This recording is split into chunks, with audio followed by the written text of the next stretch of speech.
अस्सलाम वालेकुम। कैसे हैं आप? ठीक हैं? उम्मीद है कि आप लोग जो है वो बखैर वफ़ियत होंगे, ठीक ठाक होंगे और अपनी जो है वो ज़िंदगी को एंजॉय कर रहे होंगे। तो आज अब फिर आप लोगों से चंद बातें करने के लिए, चंद गुजारिशात करने के लिए हाज़िर हुए हैं। कानून शहादत का सब्जेक्ट जो है वो आजकल हम डिस्कस कर रहे हैं। इसको ख़त्म करते हैं कुछ दिनों के बाद, फिर पीपीसी को वाइंड अप करेंगे। फिर इसके अलावा स्पेसिफिकली फैक्ट के चंद लेक्चर्स जो हैं वो रहते हैं, उनको कंप्लीट करेंगे। फैमिली लॉ ऑलमोस्ट कंप्लीट पड़ा आपके मेरे चैनल पर। मेरी आप लोगों से रिक्वेस्ट है कि चैनल को सब्सक्राइब करें, वीडियोस को देखें, बड़ा नॉलेज आप लोगों को मिलेगा। कोई सजेशन देना चाहते हैं कमेंट्स कर सकते हैं, मैसेज कर सकते हैं। मोबाइल नंबर मेरा दिया हुआ है डिस्क्रिप्शन में।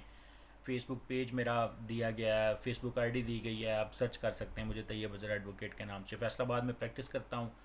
तो उम्मीद है कि आप लोग जो हैं वो इस चैनल से इस्तेफ़ादा हासिल करते होंगे।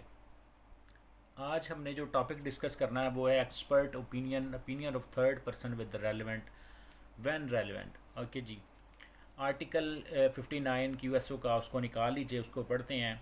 When court has to form an opinion upon a point of foreign law or of science or art or as to identify the handwriting, finger impressions, opinion upon the point of person specifically skilled in such foreign law।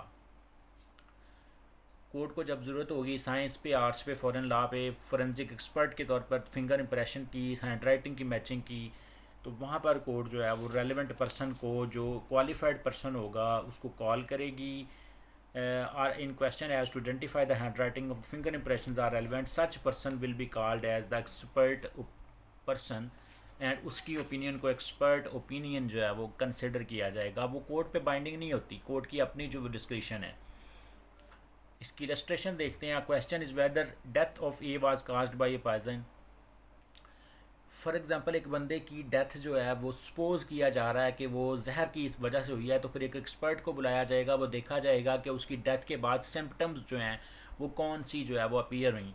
तो अगर तो वो appear हुई specific symptoms जो poison की वजह से होती हैं, तो फिर ये कोर्ट में वो बंदा ओपिनियन देगा, एक रिपोर्ट जमा करवाएगा, कोर्ट कंसीडर करेगी, उसको मे एग्री कर सकती है कोर्ट, मे एग्रीड और नॉट।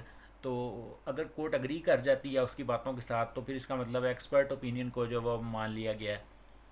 अच्छा जी। तो फिर ये रेलिवेंट होगी एक्सपर्ट ओपिनियन यहाँ पर।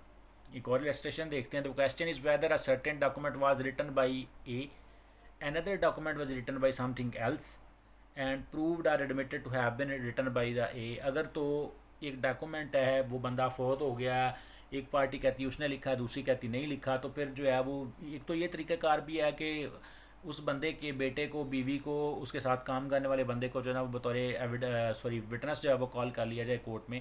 इसके अलावा एक्सपर्ट ओपिनियन जो है उस बंदे का कोई और लिखा हुआ डॉक्यूमेंट जो है वो फोरेंसिक वालों को देकर और ये लेटर देकर जो है उनको कंपैरिजन करवाया जाएगा हैंड राइटिंग का। तो एक हैंड राइटिंग एक्सपर्ट एक रिपोर्ट जो है वो पेश कर देगा कि ये उसका जो है वो क्या कहते हैं लेटर है लिखा हुआ या नहीं है। अच्छा जी।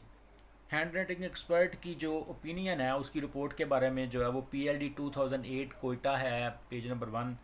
Plaintiff relied upon the report of handwriting expert to prove the signature or disturb agreement to sell। Onus of proof execution of agreement to sell was upon the plaintiff who relied upon it।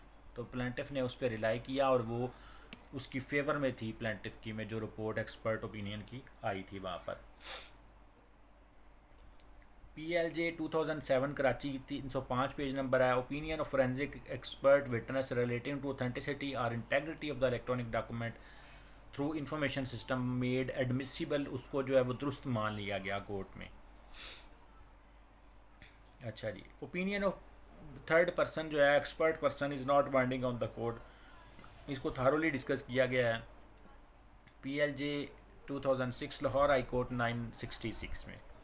Facts bearing upon the opinion of expert, facts not otherwise relevant are relevant if they support are inconsistent with the opinion of the expert। अगर fact जो हैं वो expert की opinion के report के साथ जो है वो इनकन्सिस्टेंट आते हैं, तो फिर वो रेलिवेंट नहीं होंगे, फिर वो इरेलीवेंट भी बन सकते हैं, रेलिवेंट भी हो सकते हैं। ठीक है।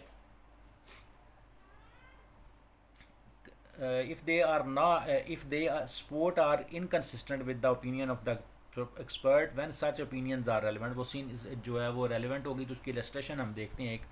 The question is whether A was poisoned by a certain poison, the fact the other person who were poisoned by that person exhibited certain symptoms which expert affirms are denied to the symptoms that poison is relevant.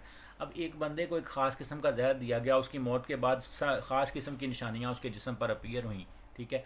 एक और बंदा death होती है, अगर वही same निशानियाँ जो हैं उस पर अपीयर होती हैं, तो फिर वो जो है वो रिपोर्ट वहाँ पर ओपिनियन की रेलिवेंट हो जाएगी कि दोनों को एक ही तरह के जहर से देख के मारा गया, ठीक हो जाए जी।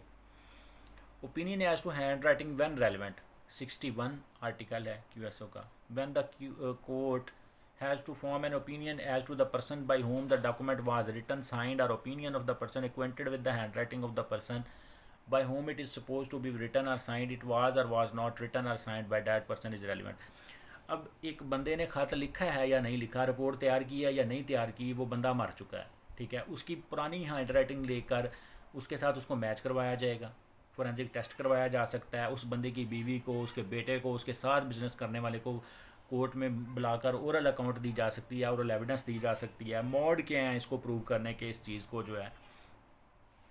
Admission examining of a person who signed the document, उस बंदे से भी पूछा जाएगा जो उसका विटनेस है कि क्या तुम्हारे सामने उसने ये लिखा था। उसकी बीवी से पूछा जा सकता है, उसके जो बंदा फौत हो गया जिसने वो डॉक्यूमेंट बनाया उसकी बीवी से पूछा जा सकता है, उसके बेटे से पूछा जा सकता है, उसके पार्टनर से पूछा जा सकता है, उसका जो शेयरर है उससे पूछा जा सकता है, उसका बिजनेस पार्टनर है कोई, उससे पूछा जा सकता है। Examining of the person before हुम अलेज डॉक्यूमेंट इज साइंड, जिसके बारे में, जिसके सामने वो डॉक्यूमेंट साइन हुआ है उसकी गवाही जो है वो रेलिवेंट है। डिस्प्यूटेड डॉक्यूमेंट जो है स्पेसिमन सिग्नेचर का, हैंड राइटिंग एक्सपर्ट का, वहाँ से ओपिनियन ली जा सकती है। Examining of a person who is conversant with the signature in question, ठीक है। कंपैरिजन करवाया जा सकता है सिग्नेचर का। ओपिनियन हैंड राइटिंग की जो है वो बाइंडिंग नहीं है कोर्ट पर। 1991 PLD 1070 है page number. Ordinary to consider the evidence is weak, forensic evidence जो है वो वीक है। ये होल्ड किया गया है 1991 CLC नोट 2007 पर। हैंड राइटिंग एक्सपर्ट जो है वो documentary as well as circumstantially it would be futile to examine the expert in presence of the other evidences, ठीक है। अगर ओरल एविडेंस है, डॉक्यूमेंट्री एविडेंस है, तो फिर इन चीज़ों को देखने की ज़रूरत नहीं है। ये होल्ड किया गया 2005 SCMR पेज नंबर 152 पर। Article 62 opinion as existence of right custom, इसको छोड़ देते हैं, आगे 63 भी इतना कोई ख़ास नहीं है, 64 पे चलते हैं। Opinion on a relationship when relevant, when the court has to form an opinion as to relationship of one person and other, the opinion expressed by the conduct as to the existence of such a relationship of person whom member of family otherwise has special means knowledge of। यार एक गली मोहल्ले में एक लड़का और एक लड़की आते हैं, वो किराए पे मकान लेते हैं, रहना शुरू कर देते हैं, ठीक है। पूरी गली का उनके बारे में ओपिनियन क्या होगा? पूरी गली का उनके बारे में opinion, they will, the whole of the street will presume that they are a couple, they are a husband wife, ठीक है। तो ये है opinion of relationship when relevant. Illustration एक देख लेते हैं। The question is whether A and B are married, the fact that they are usually received and treated by their friends as husband and wife is relevant. अब एक लड़का और एक लड़की इकट्ठे रह रहे हैं या एक ही क्लास में पढ़ते हैं, तो उनके जो दोस्त हैं वो उनको हस्बैंड वाइफ ट्रीट करते हैं, तो इट मीन्स कि they are husband and wife, they are a couple. तो ये रिलेशनशिप का फैक्ट जो है वो रेलिवेंट बन जाता है। तो उम्मीद है कि आलमोस्ट हमारी QSO जो है वो कंप्लीट होने वाली है। चंद एक आर्टिकल 100 तक आलमोस्ट मेन आर्टिकल्स को हमने लेक्चर के तौर पर जो है वीडियो के तौर पर मौजूद है मेरे चैनल पे। QSO specific relief act, PPC, family laws, rent tribunal, इसके अलावा जनरल नॉलेज के लेक्चर्स और लॉ के जनरल टॉपिक्स पे लेक्चर्स जो है बेशुमार मौजूद हैं। वरासत के हिस्से कैसे निकालने हैं, हलफ पे फैसला हो सकता है नहीं हो सकता, सामान जहेज़, फैमिली, बच्चों का खर्चा, सब लेक्चर्स मौजूद हैं। उम्मीद है कि आप लोगों को जो है ना इस चैनल से बहुत कुछ सीखने को मिलेगा। इसको जो है वो अपने दोस्तों तक पहुंचाएं, फेसबुक पे, व्हाट्सएप पे शेयर करें। मुझे दुआ में याद रखें। अस्सलाम वालेकुम।